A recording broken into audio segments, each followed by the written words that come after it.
New York taking dramatic action to stop the spread of COVID-19 in hotspots. The state announcing just today a new cluster attack initiative.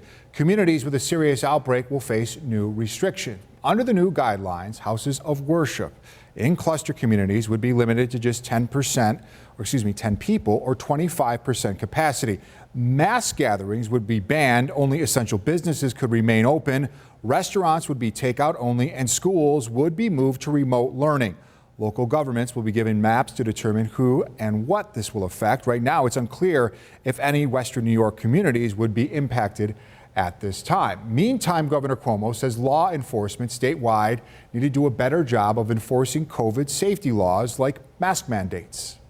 You walk down the street without a mask, you're within 6 feet of a person, you are in violation of the law.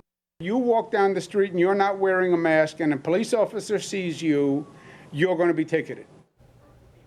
Now, the governor says the state is going to take over enforcement of these laws in hotspot areas, but local governments will have to provide the personnel. As 7 Eyewitness News reporter Olivia Proya shows us, this is causing all kinds of confusion for authorities in Western New York. A rule is only as good as enforcement. That's why Governor Cuomo says he's cracking down on the enforcement of COVID rules. Too many local governments are not doing enforcement. But Arthur MEANEY of North Buffalo says he doesn't think Western New York needs more enforcement. What I say, no.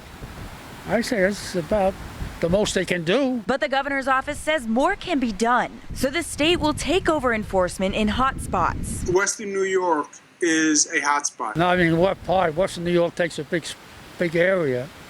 But as far as I see the numbers, they look all right. That would mean 8 counties are considered hot spots, including Chautauqua County. Chautauqua County, they have very few, if any, active cases right now. To be able to say the whole county is a hot spot, I think is wrong. But because the governor has declared Western New York a hotspot, this state will take over enforcement through local personnel. Chautauqua County Sheriff James QUATTRONE says that's news to him. We've received nothing directly from the governor's office or from anybody in the state level. For now, he says the sheriff's office will continue to enforce COVID rules as it always has. The majority of the people are trying to abide by what the executive orders say. 7 Eyewitness News has repeatedly reached out to the governor's office through email and phone for clarification on the new enforcement practices. So far, the governor's office has not responded. Olivia Proya, 7 Eyewitness News.